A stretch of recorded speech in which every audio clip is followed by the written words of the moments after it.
Chat with Ralph, it's the place to be. Bald as the moon, but full of tea. Divorce debates and cheating confessions, sexless nights and awkward questions. Oh, chat with Ralph, it's a laugh and a half. Grab a seat, tune in for the gaps. Bald and bold, spilling the truth. Get ready, folks, here's your proof. Got no hair, but I got the flair. Marriage drama, we lay it bare. Infidelity, it's a spicy stew. Pour a cup, let's talk it through. So join the fun, don't miss a thing. Chat with Ralph's where secrets swing. Bald is beautiful and that's a fact. Now hit that stream, it's time to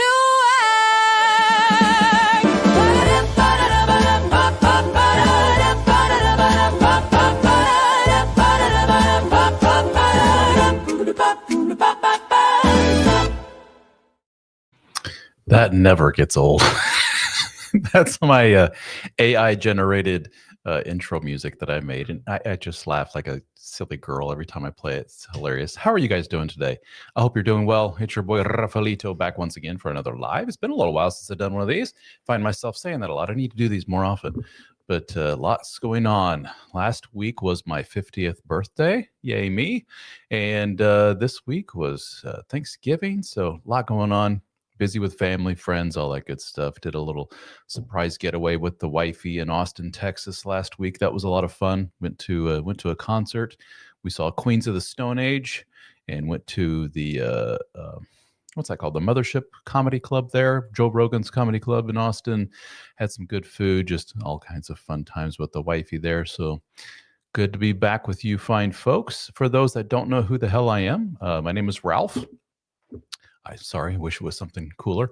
And I have been doing content under the name of Dad Starting Over for years now, well over a decade now. Started off as a blog, became a series of videos and articles and books. I've written 5 books. I'll talk about the 5th one, which just recently came out here shortly.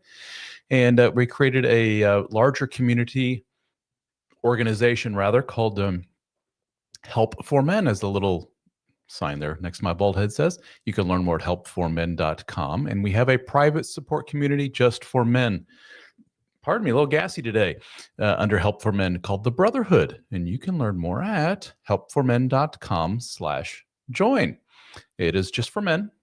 And guys that get in there, what we do is we have private discussion forums. We have live Zoom meetings. We have all 5 of my books at no charge, including a book by Coach Austin, who is on our team. Speaking of coaching, we have one-on-one coaching that is available.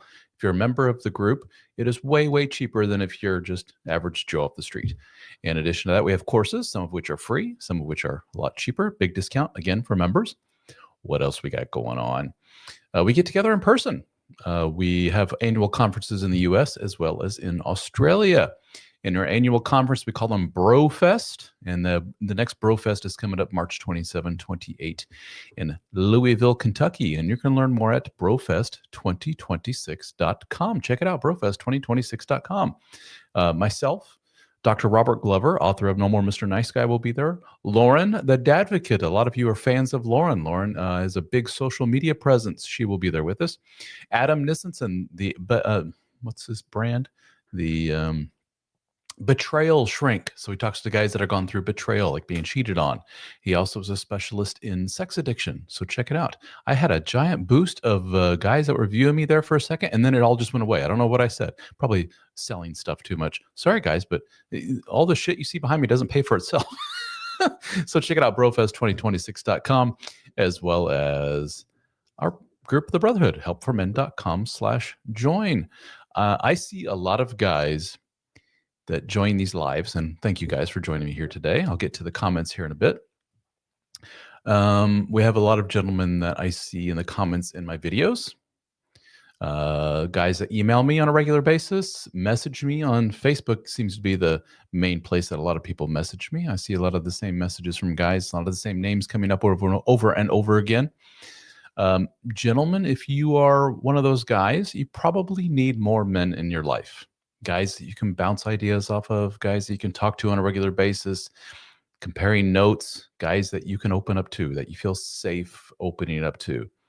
It's ironic. A lot of women don't know this, but a lot of men feel completely unsafe opening up to women in their life. Why is that? Because we naturally think of women as being more empathetic, more loving, caring, sweeter than the typical dudes in our life. A lot of guys experience bullying by men in their life and so forth. Well, what a lot of men tell me, a lot of the, well, thank you, Mr. XD Fuzzy Burn. He says you donated $10. Well, thank you so very much. I appreciate that. It means a lot to me. Thank you.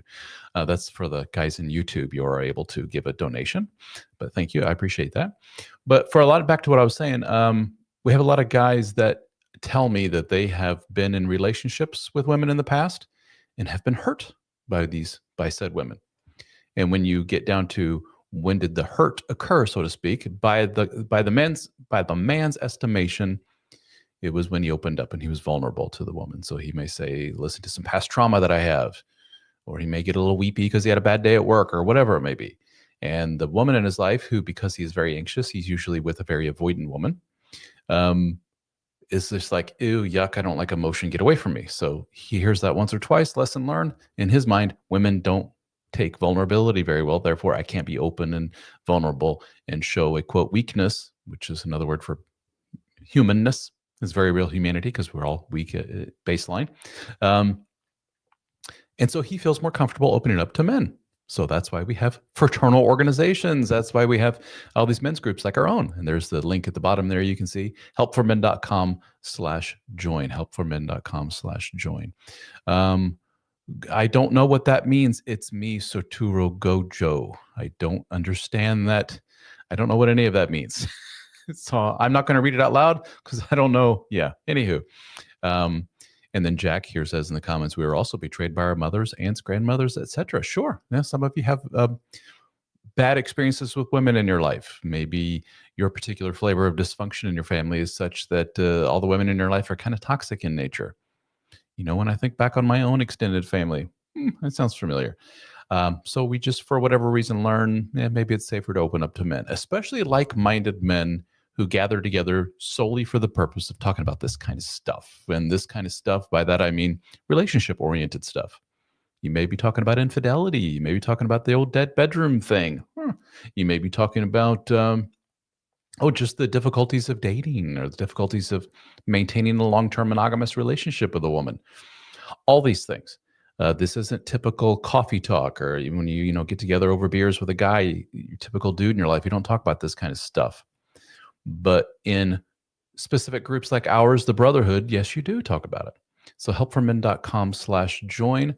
We're doing something a little different today. Let me see how this works. Oh, yeah, I can see it at the top there.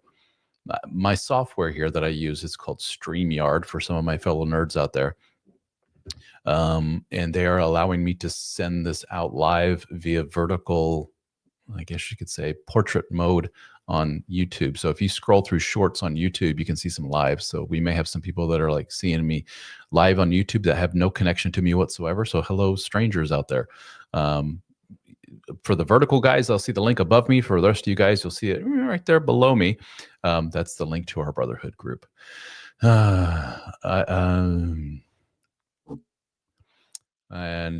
got, here we go. We got from Facebook, SHAN commenting on, and yes, I was going to get to this, Mr. SHAN. You love how I crapped my pants with what you said about Andrew Wilson. If you guys don't know, I have posted a video about Mr. Andrew Wilson, and some of you are like, who? Andrew is a relatively popular, at least in my world, which is my world is guys getting online to talk about or read more about relationship-oriented stuff. A lot of men that watch my material and material like it have been hurt by women in the past. So when you're hurt by a woman, you've been cheated on by women and so forth, and you start Googling and looking up things and YouTubing things, and the algorithm, as it's known, it sees like, oh, I see you want to see this kind of stuff. Here you go. And they'll show my beautiful bald head, and they'll show other guys that aren't so nice, I guess you could say, for lack of a better word. Not so centrist in their view, much more, what do you call it? Extreme in their views. So we have guys that are much more extreme in their views, like a gentleman by the name of Andrew Wilson. Andrew is, I guess you could say, Orthodox Christian conservative guy primarily.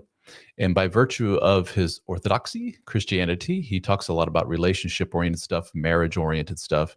And he is very much part of, I guess you could say, like a manosphere kind of group of people, men talking about this kind of stuff. And most guys in the manosphere tend to be kind of conservative in nature. They tend to be, women have their role, men have their role, and they would much like to see kind of go back to the good old days in a lot of ways and so forth. And Andrew is vehemently outspoken on a lot of this stuff, and he loves to debate folks, and he loves to get on a podcast that's called Whatever.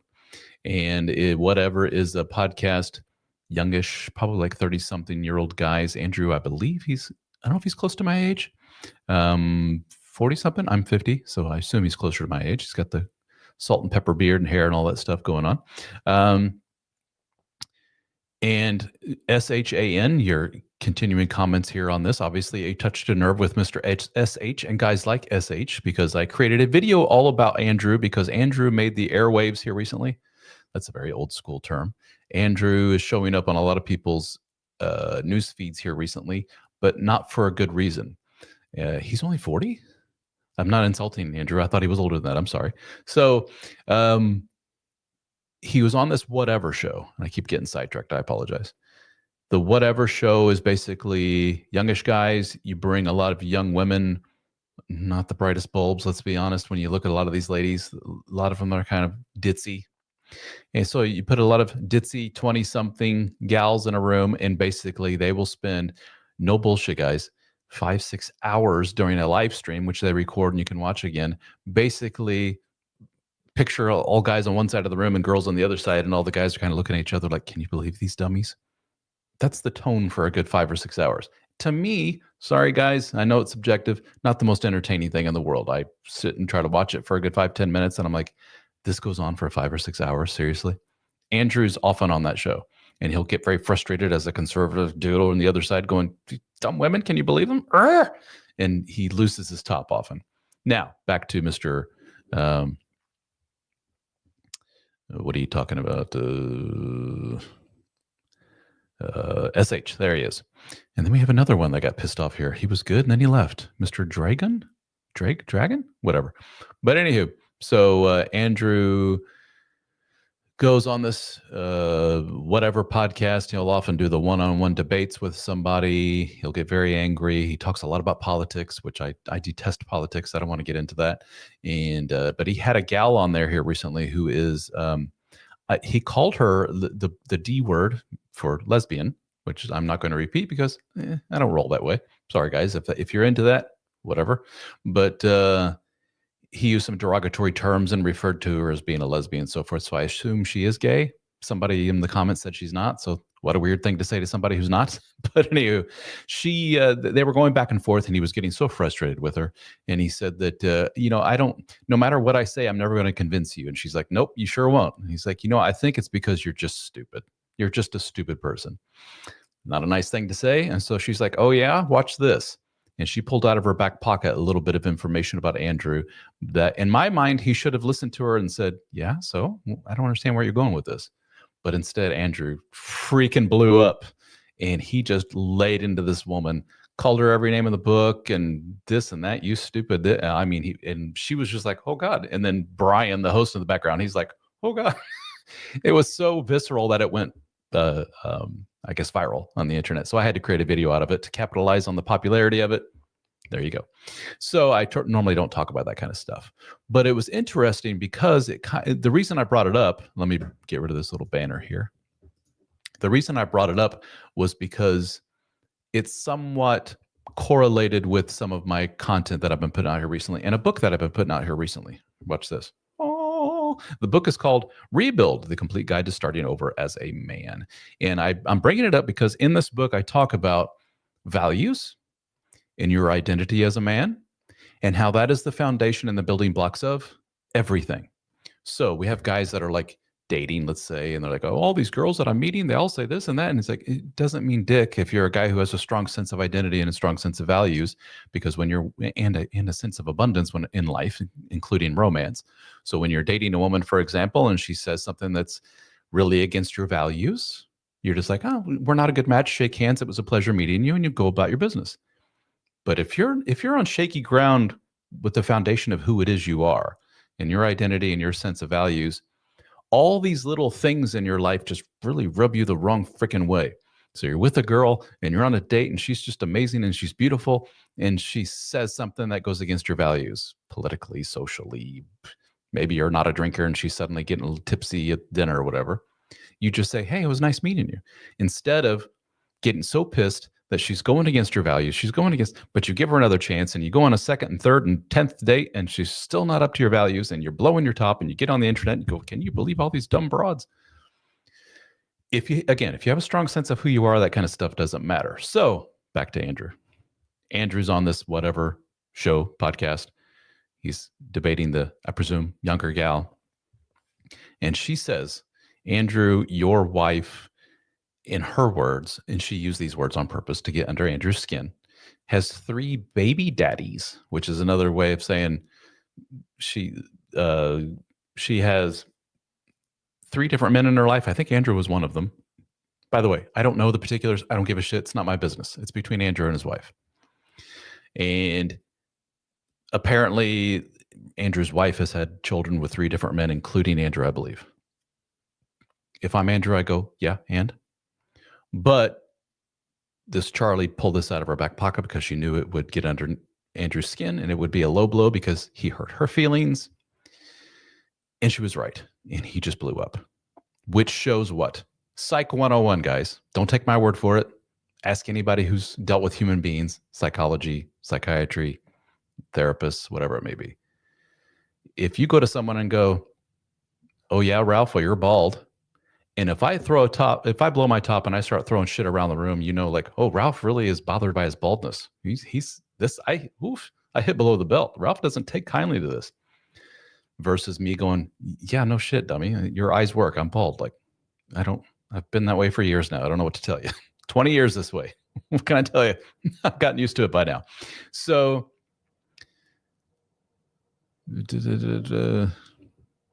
and then we got guys like SH here who take it very seriously. They really align themselves with a guy like Andrew. So they don't like a guy like me saying Andrew was way overly sensitive to that.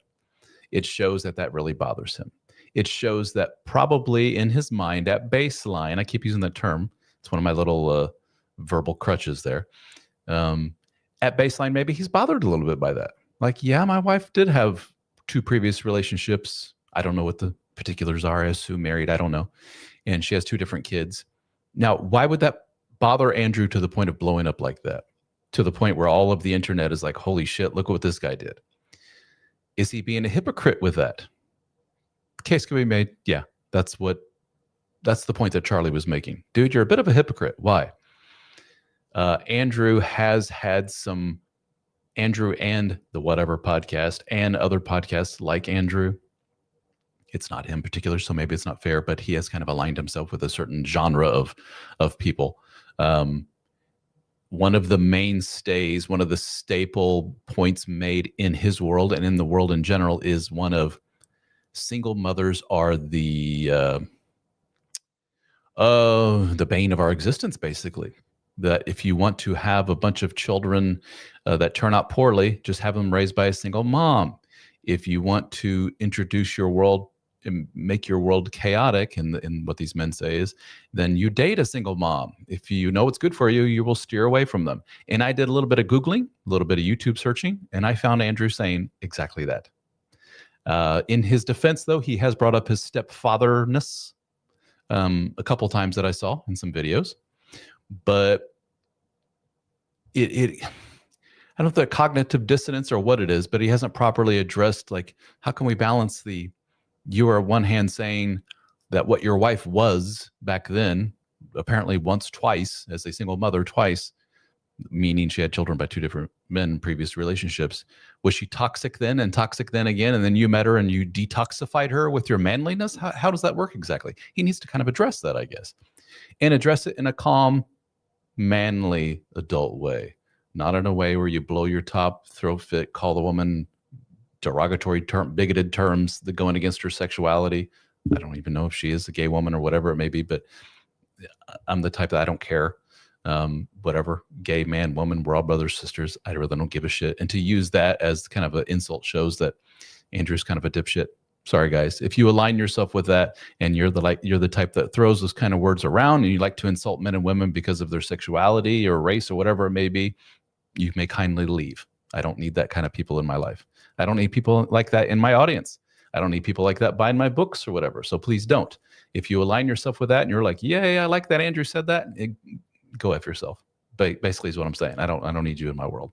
So when I hear Andrew and the like say that, I'm like, God, that's not good, dude. Obviously, she got under his skin. And I likened it to there is an incident with a way bigger celebrity type, Will Smith. His wife had an affair, went on the internet or on TV talking all about it. She and Will got together and she just basically sat there very bluntly. She's got a problem, by the way, talking all about her affair and how it's just, what does she call it? Her entanglement with a man in their own home, a much younger man in their own home. And it was nasty. And Will Smith, famously sat back teary-eyed and watched all this.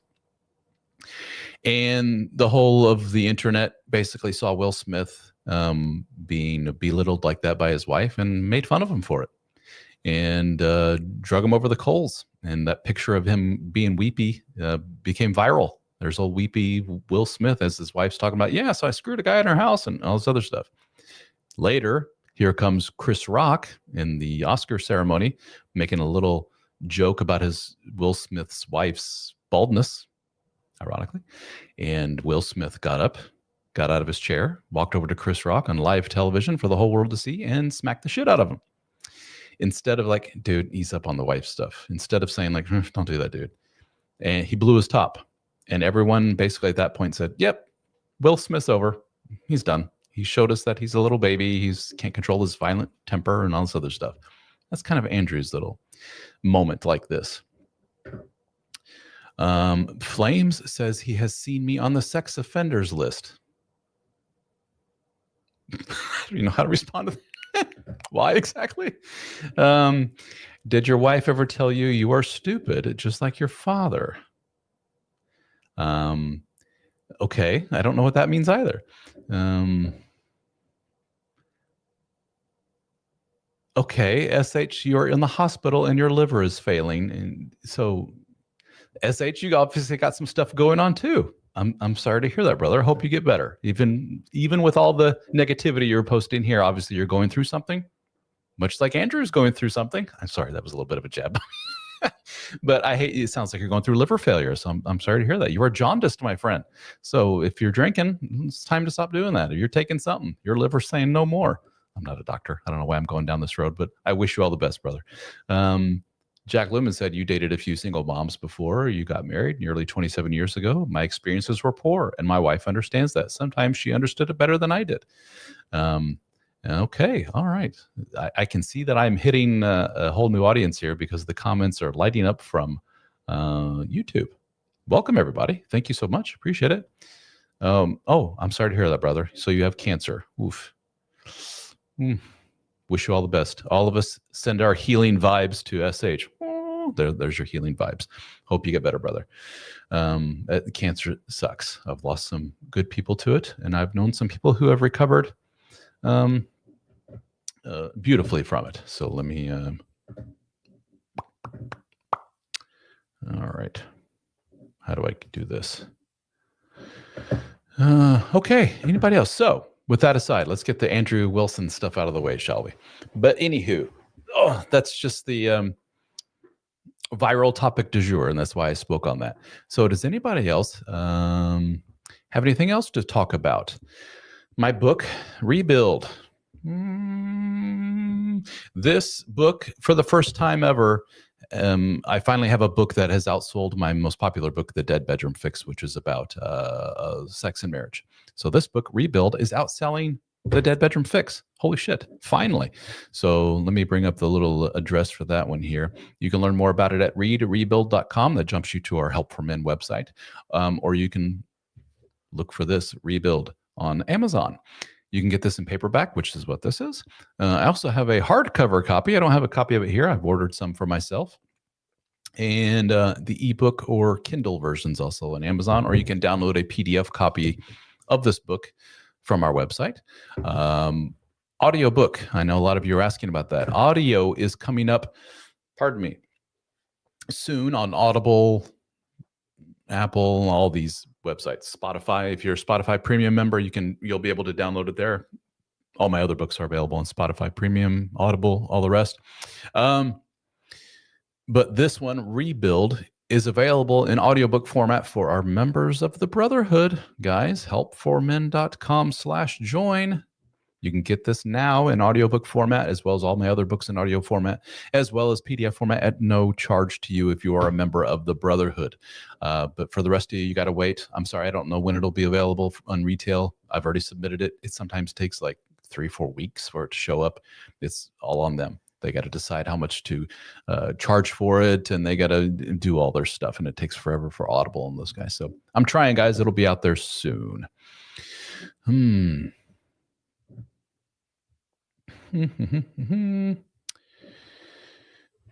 Oh, we got Mr. D.H. Hill 87 on YouTube says, I'm having a hard time accepting that as a single dad now that my dating pool will likely be limited to single moms. Not necessarily. Nothing against them in general. I just never wanted to be a stepdad. And you know what? You don't have to be. I'm not going to shame you either way. I'll be the first to say, when I got divorced, I was a father of 3 little kids. But I was with you, dude. When people were like, oh, this happened to me, by the way, right away. And it was very illustrative of how everyone saw me. And this isn't necessarily a bad thing, but hear me out. So picture it. I'm divorced, 3 kids, and freshly on the market. My ex-wife cheated, the whole 9 yards. So I felt horrible. I was going through a lot, and I was on the market, so to speak. Not really. I shouldn't have been. I probably need to take a break from women for like a year or so. But everyone saw me as this catch, as far as a good, well-rounded, nice, there's that term, provider kind of guy that would be a great stepdad to kids. So if I had a woman, for example, that said, oh, I got someone you need to meet, which happened right away.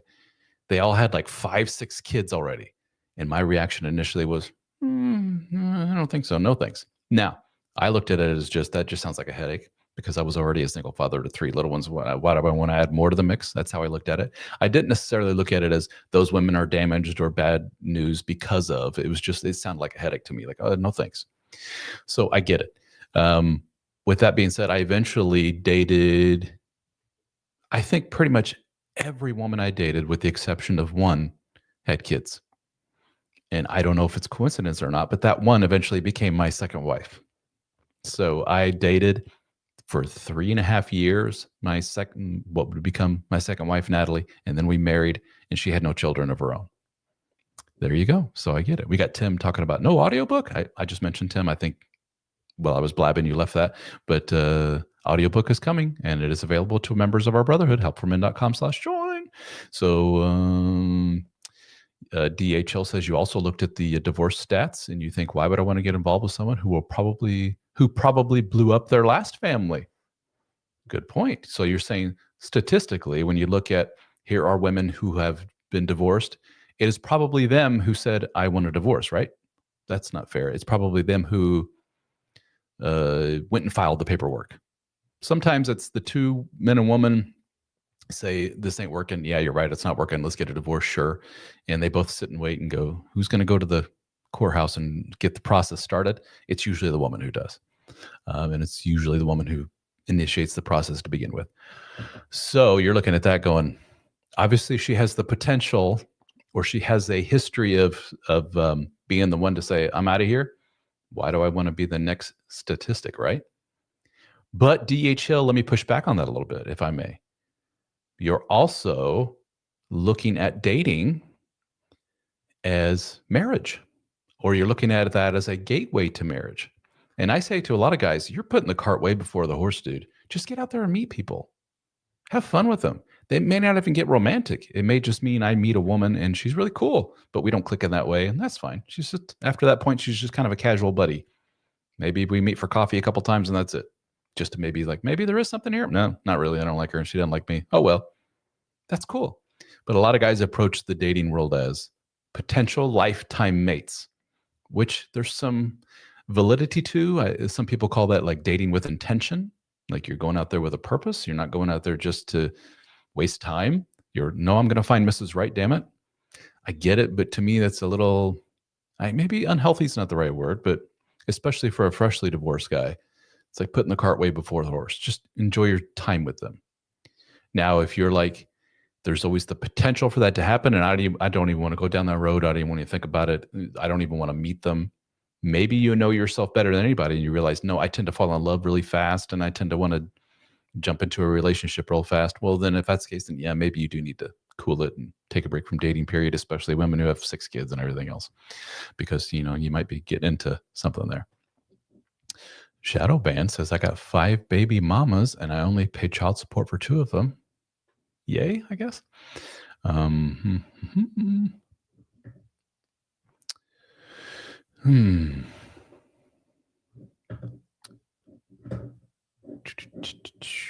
Yeah, so it's not a judgment; it's his preference. Exactly. Now there are a lot of people that will judge you. I'm sorry. The comments are coming so fast. I'm losing who said what here. That was DH Hill. So DH Hill. Yeah, you're going to have a lot of people that will shame you for you saying no single moms, please. I guess if you shouldn't feel like you have to qualify it or explain it away, you can just say, yeah, it's just my preference. That's fine. There are plenty of women. I think women probably get more of more leeway when they're the ones to say, I'm just not interested in single dads right now. A lot of people will say, yeah, good for you, sister, whatever. But when a man says it, yeah, it carries more weight, doesn't it? But you just have to deal with that. It is what it is. That's fine.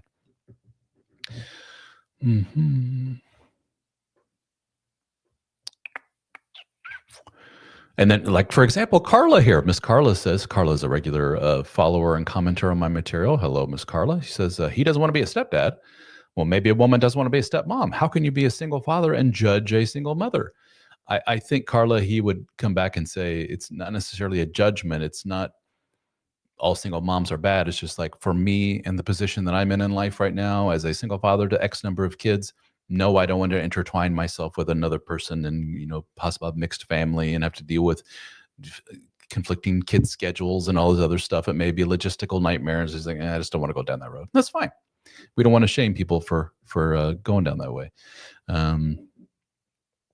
Yeah, you're in no rush. This DH Hill saying, no rush to be serious again. You got your kids. DH Hill, this is huge of you, dude. Thank you for saying this. Maybe I'm just conditioned to feel incomplete without the day-to-day companionship. I got to get used to that.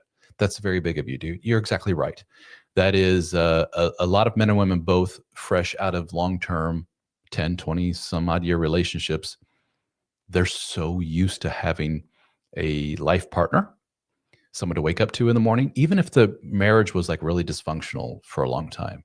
You didn't, a lot of silent treatment, not talking about stuff, dead bedroom, all this other stuff. Even with that, it was still what's the magic word? Familiar. And with familiarity comes comfort. Even if you weren't talking to each other, you still made your coffee next to each other in the morning. Even though she hasn't given you a kiss in 5 years or whatever, at least you knew she was going to be there to help out with the kids. And you did laundry and she cleaned the toilets. You had a routine, you had a thing, and it was comfortable and it was familiar. And it was something that you could feel safe and predictable in. And so when that's gone, the term I often use is, it feels like a limb has left your body. And so there you are without your limb, and you're like, something's missing here. I need to put this back. It's like, well, yeah, but that was really toxic. You're better off without it. I know, but it still feels like something's really missing here. And so what a lot of guys and gals do is go out in the market and want to replace that right away. And so they meet somebody, they fall in love really quickly, and they're like, maybe we should move in together. Yes, we should move in together. And everybody around them is like, dude, no, it's way too soon.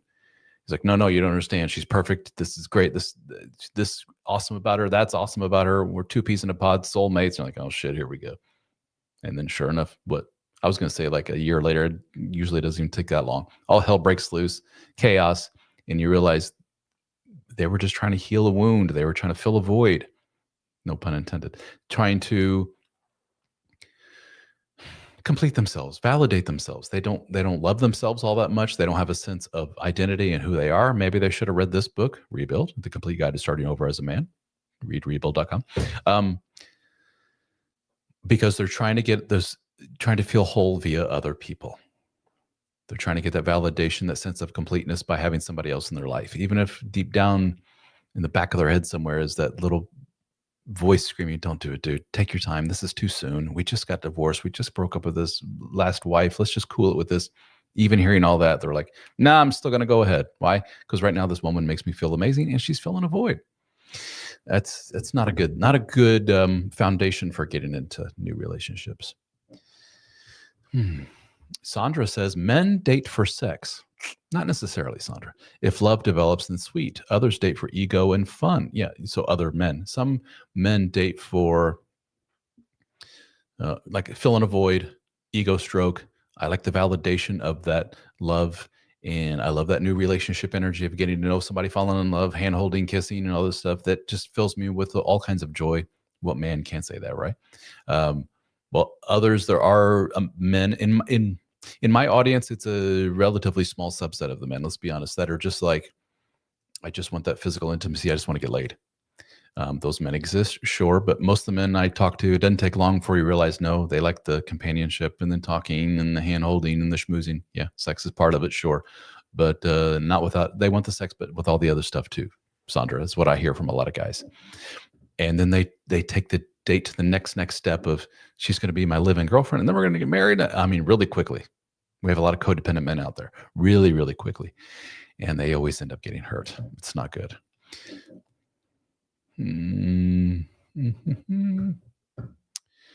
Very good, guys.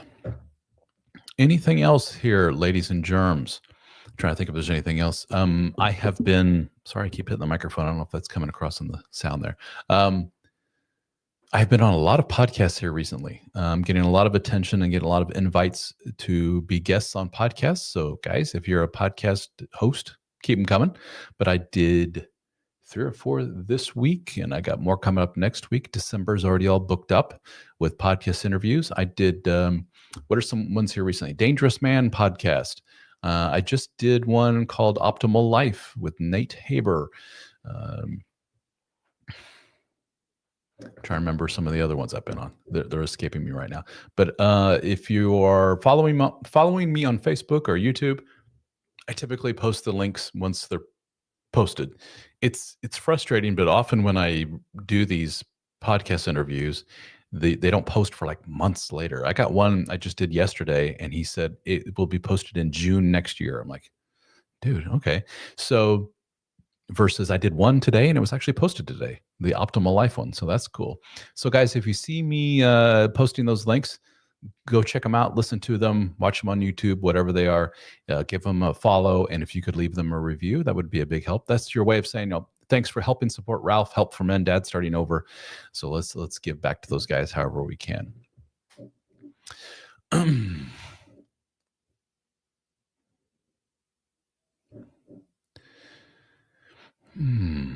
Ralph, will you speak on how health issues and illness can impact our relationships, even challenge our rebuild efforts, says Mr. Jack. You know, Jack and others, you don't really appreciate, do you, the impact of how health impacts everything until you are hit with it or your loved one is hit with it. We have a lot of us that are getting older up there. Hey, I just turned 50. Guys, prepare yourself. A lot of my material is going to talk about getting old from here on out. When you hit 50, all of a sudden, it just, you realize you got more years behind you than you do ahead of you. And then the old health concerns happen. The thing I often talk about, I've been a very physical workout type of dude for years. So my body's finally said, here you go. And it's got the bad shoulder and the bad knees and the elbow acts up every now and then. And that's minor league stuff. The major league stuff is, dude, now you have heart disease. I don't, knock on wood. Or now you can need a hip replaced, or even for our lady friends out there, now you're going through menopause. Now that means you have a higher risk of osteoporosis, heart disease, anxiety, depression, and your libido, which was minimal, is now nothing. And your husband's pissed off because you don't want anything to do with them anymore. And now you have far less lovey schmoozy feelings. And now you have far more pissed off, angry, almost like a angry old dude feelings, these women say. And so this is called aging. And it sucks for many of us. And so we fight like hell against it. And we go to the gym, eat right, pop the pills, do whatever we can to try and keep it at bay as much as possible, right? but sometimes we can't help it. And sometimes it's like our poor buddy up there who mentioned Mr. DH or whatever. They give you the big old C, the old cancer word, and you're like, that changes everything, doesn't it? Now you're going in for treatments. Now your fingers crossed you survive, and all those things. That puts a whole different spin on everything. And yes, that is very impactful on relationships. And some of us, unfortunately, men and women alike, this isn't something that is limited to what women do by any means, but some of us realize that once we have that real sense of weakness, vulnerability, mortality, now that we're facing our mortality, now we're not sure if we're going to survive this. Now we see like years of treatment, or now we're bedridden, whatever it may be. We look over at our partner and we realize just what they're made of as far as long-term commitment is concerned. And for some of us, it ain't pretty. For some of us, our partner shows their true colors, and you're like, oh, maybe they're not cut out for this. Now, like what Mr. DH is saying here, he says, I can speak on that. My wife's affair started when I was struggling with a heart condition. We hear this often, men and women alike. You were in and out of the ER, seeing cardiologists. It really sucked. It was the ultimate betrayal. So what that shows is that she has, and there are a lot of women who can attest to this too. I'm not trying to belittle your experience here, but I'm just pointing out that men and women say this. In fact, there are some women, if you talk to nurses and doctors and so forth, there's no stats to back this up, by the way. This has been a kind of a disputed thing, but they will say it's not unheard of for woman to be in hospital, breast cancer, whatever it may be, and for her husband to go bye-bye. And we have guys like DH here who are saying, yeah, I can attest to that. I had a heart condition and my wife went and screwed somebody else. Those kind of life things, which is what a stressor. Any kind of stressor to a relationship. And sometimes it's, by the way, the birth of a child. Sometimes it's menopause. Sometimes it's I fell down, hurt my back at work, and now I can't work for the next 6 months, whatever it may be. That major stressor really shows what your relationship, or more specifically, what your partner's made of. And sometimes it ain't good. And sometimes it's, see you later, dude. This is too much for me. Or see you later, dude. I need to find a replacement real quick, which is DH, basically what your spouse did there. They were like, major stressor. I feel very insecure. What if this guy dies on me? What if he can't help protect me and pay for the kids anymore? Must find replacement. Sucks. But that's what happened. And you realize, oh, my partner, as far as the fidelity, as far as commitment is concerned, is a real piece of shit. This sucks. You know what, though, DH and others, what I have seen 10 out of 10 times is that's kind of the wake-up call. It's kind of the pulls the curtain back and you see the real them. But what you realize with some hindsight, when you look back at the relationship, you're like, yeah, this ain't the first time. I saw this back then. We had this one moment, and yeah, she didn't take that well either.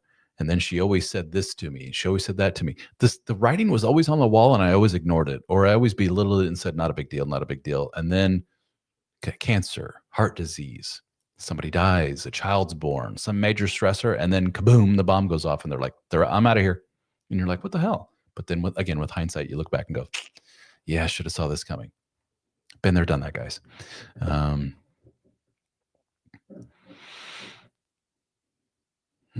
Oh, Jack, I'm sorry to hear that. So your father's suffering from Alzheimer's and dying right now. Oof, that's tough.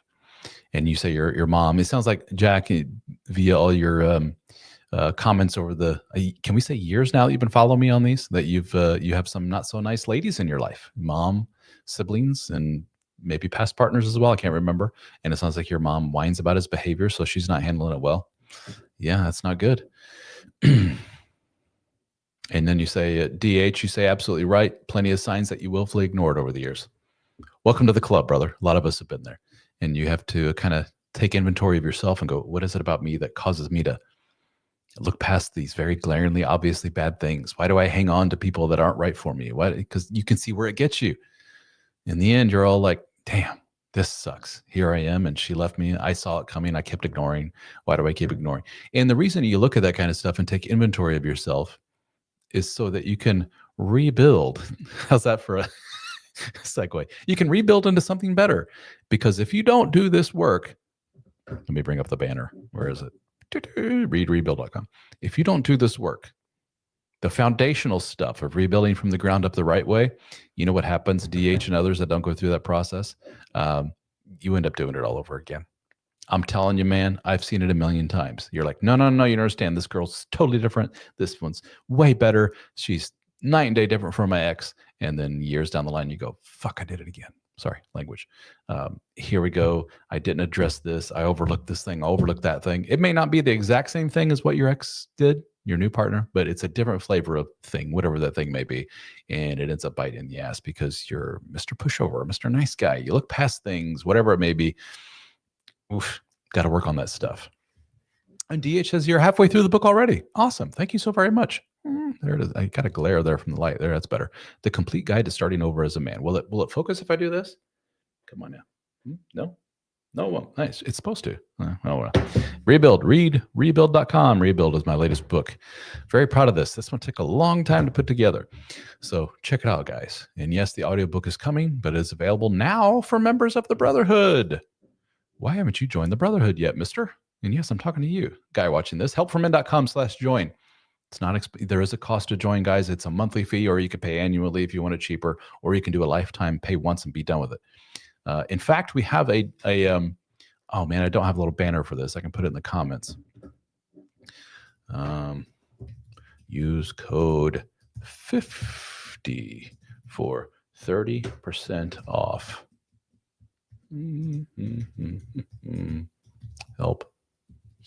Help for men.com/join.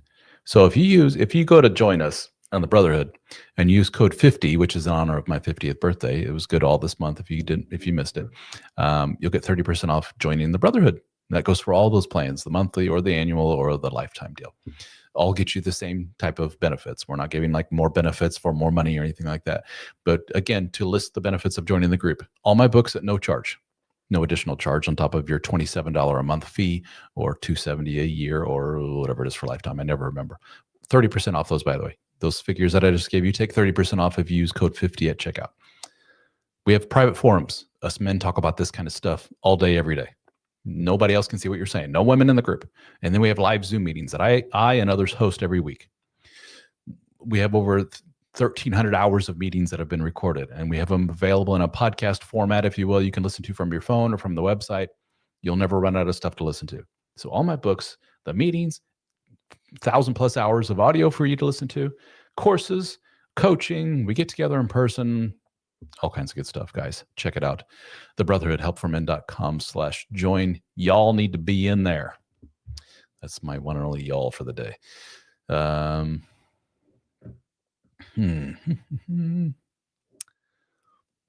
right. Anything else, gentlemen? We're coming up on the hour here. I typically don't like to go any more than an hour. Oh, I got a countdown here. 47 minutes. So anybody else have any questions for yours truly, please don't be shy. I'm here for you. Check out the book, Rebuild, rebuild.com. And then we have Mr. I'm not even going to say that out loud. I see you, person who has a long name. I have children. I know what that means. I'm not going to read that.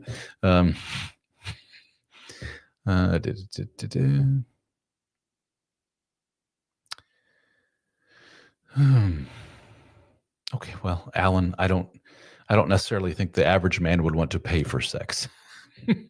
He says, he's talking to Sandra. He says, I actually think that men date to get long-term affection. I would agree with that. Most of the men I talk to anyway. That's why men want to be with women. If it's just straight sex, he says, I think the average man would want to pay for sex. I don't think the average man pays for sex. There are men who do. Sex work is a thing that's been around for hundreds of years, thousands of years. It's the world's oldest profession for a reason, but most of the men I talk to do not go down that road. Leah says, hello. Well, hello, Miss Leah. How are you? Do we know each other, Miss Leah?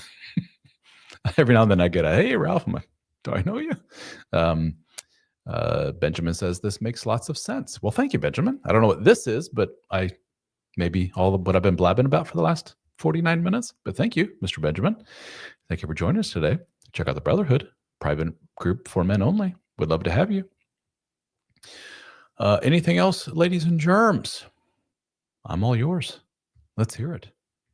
I always feel like a bit of a schmuck when I get on here. Like, please ask me questions. Ask the master. It's like, no, I'm just a hangout, guys. Let's talk about whatever. I don't know what you're saying here, mister. I'm going to go to ban user and delete comments because somebody was getting a little weird there. We got a lot of weirdos on the internet. The more popular I get, the more I realize there's some disturbed individuals out there. And, if that rocks your boat, dude, but I don't want you in my house with all that. Somebody was talking about, I'm not even going to say it out loud. Has no bearing on anything we're talking about here. But thank you, all you normal people, for joining me today. Maybe normal's too strong of a word.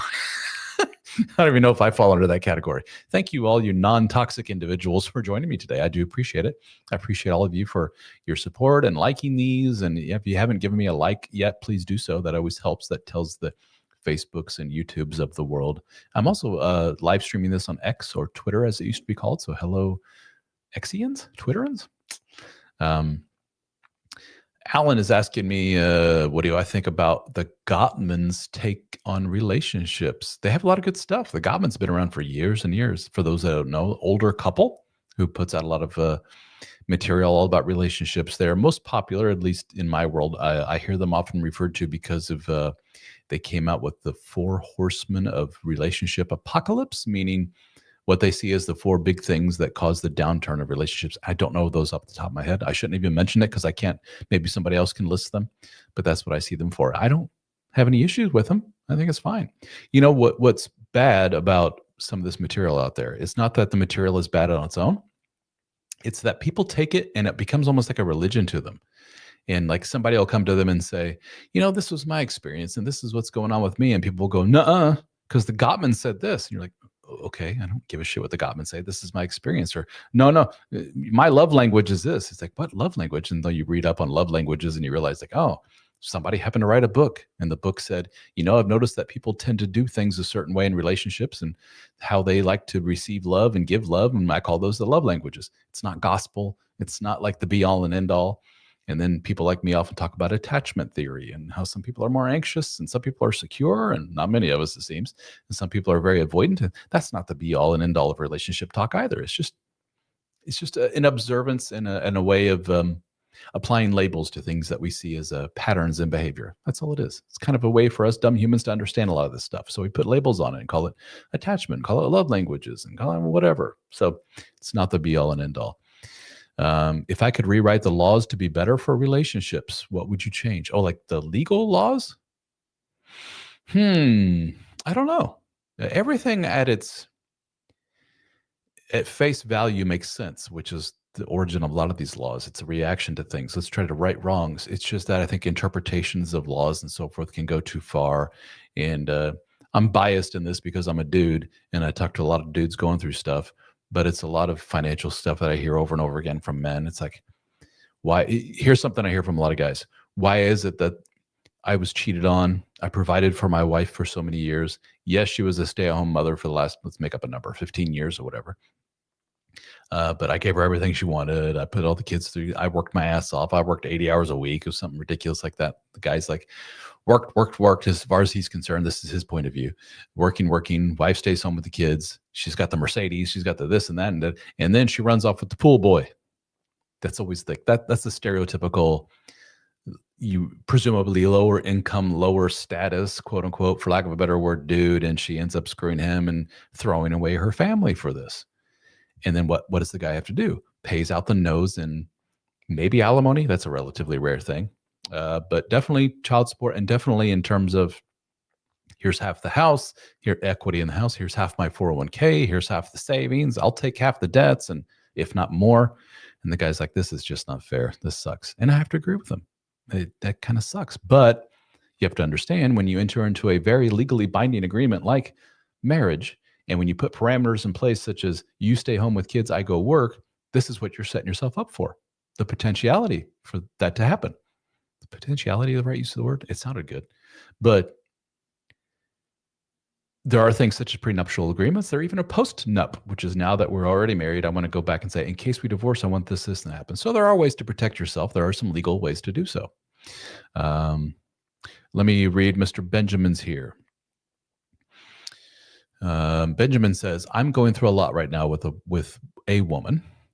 I felt like I was always chasing for the relationship and always saying sorry. I felt like she never would take accountability for anything, and everything was about me. I finally got tired of it and I walked away. And it's hard when someone you really love, but I need my peace and the kids to come first. Am I wrong for walking away when it's just a back and forth relationship? Well, Benjamin, my friend, very well put. Thank you for sharing. I appreciate it, buddy. You need to work on your sense of self-worth. You took a big step there, which is huge, which is walking away from a dysfunctional relationship. What you're describing is you are to use the attachment theory terms, the labels here.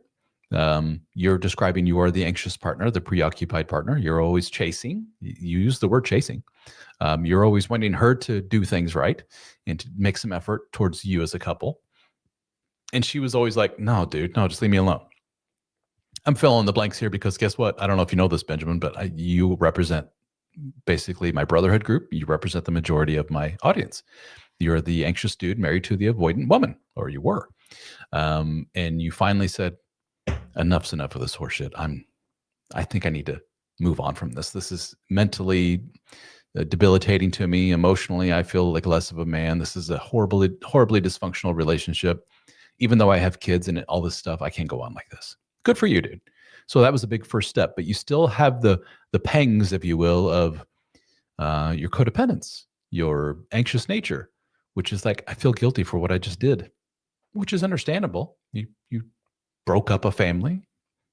You were the one who, I guess you could say she was the one to chisel away at the relationship and cause all the cracks in the foundation, but you threw the dynamite at it and said, let's blow this shit up.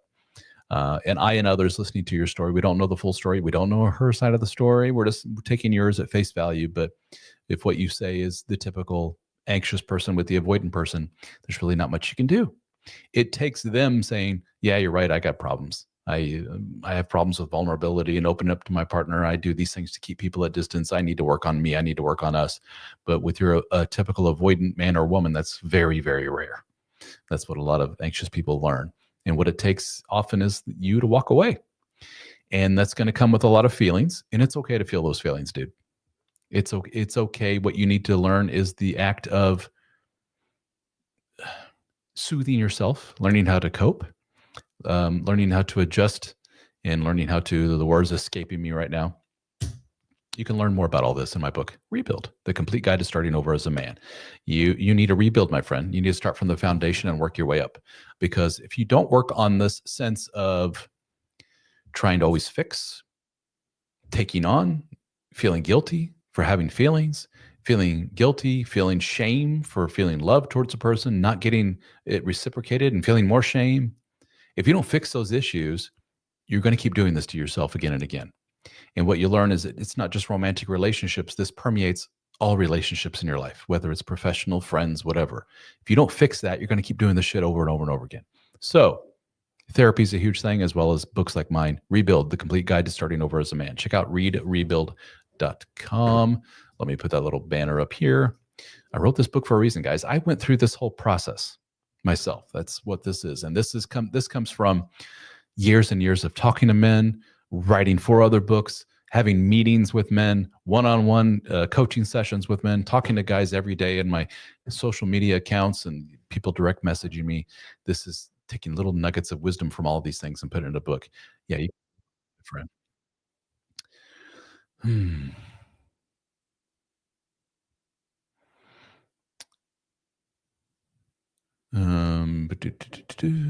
Benjamin, you say, I'm not perfect, but thank you for your advice.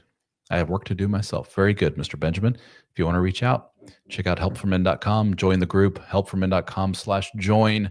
Use 50 when you check out, and you'll get a big fat discount, 50 FIFTY, in honor of my birthday, which was last week. Join us. Let me bring up that banner here for those that missed it, helpformen.com/join. And join a bunch of other dudes on the same journey, my friend.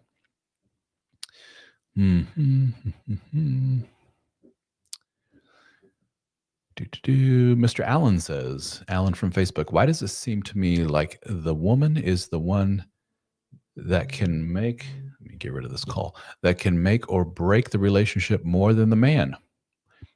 I mean, at face value, that's not true. I don't know if you realize that, Alan. Maybe this is a testimony to your kind of codependence on your relationship, or you're maybe the more anxious partner, you do realize you have, and I'm not condoning this or I'm not pushing for this, it's just a stated fact. It takes only one person to divorce in a relationship or to break up. And that can be you. You can be in a toxic relationship to an individual that makes you feel like shit day in and day out for years. And you have all the power in the world to say, I think I'm out of here. Here's the divorce papers. And you're like, why is it that it seems like it's the woman that can is the term used here, make or break? It's not. Maybe it's the fact that you see it that way, which is kind of a sad thing, an interesting thing, something to explore further. Now, is it the one that usually does? It's yeah, there's some stats to back that up. 70% of the divorces are initiated by women. Maybe that takes some thought into digging into why that is or why that happens. And it's more deep than just women have no sense of devotion, vows, and so. No, I think it's deeper than that. It's something to explore and to look at. And let's ask the ladies and hear from them. Guys, I do need to skedaddle, but I thank you also very much for joining me today. Thank you, guys and gals. Check out the Brotherhood Men, helpformen.com/join. I want to see a couple of you guys join me at least today from this group. You know who you are. You do need to join us, Mr. Benjamin. We would love to have you in there, brother. You can learn more, helpformen.com. Reach out to me directly if you want to. Ralph.b@helpformen.com is my email, ralph.b@helpformen.com. And guys, once again, I've been pushing this like hell. I'm proud of this. Check it out. Rebuild, the complete guide to starting over as a man. You can find it on Amazon. Readrebuild.com is the website. It's available for free to members of my Brotherhood group, as well as the audiobook is available for free to members of the Brotherhood group right now as we speak. The rest of you got to wait for the retailers to put it on their websites. It's out of my hands. I've submitted it to Audible and all the other guys, so we'll see how long it takes them to put it up on their website. Usually it takes weeks, unfortunately. But if you want to listen to the audiobook now, check it out. Mr. Michael says, thank you. Thank you, Mr. Michael, for joining me today. I appreciate it. And all of you, thank you so very much. I appreciate all of you. Hope you had a wonderful Turkey Day to my fellow Americans out there, and hope you have a wonderful weekend. And next week, I'll be back with Mr. Michael Reed, I believe, is joining me live. He has his own website or content out there whose name is escaping me right now. Sorry, I got too much shit in my mind right now. Authentic Man, I think it's called. I don't know. Check it out. It's on the schedule on Facebook, on YouTube as well. You can go to the live and see my schedule for the events there, what's coming up. But I'll be back here this time again next week. All right, ladies and germs, thank you all so very much. Michelle, you say your boyfriend needs that book. Give it to him. That's what a lot of women are weird about. I can't give him, it'll hurt his feelings. Give him the book. That's how men operate. If you throw it at his head, no, don't do that. But read this. That's what you do. Readrebuild.com. or check it out on Amazon. All right, guys, once again, thank you all so very much. I appreciate all of you. Hope you have a wonderful one. Toodaloo.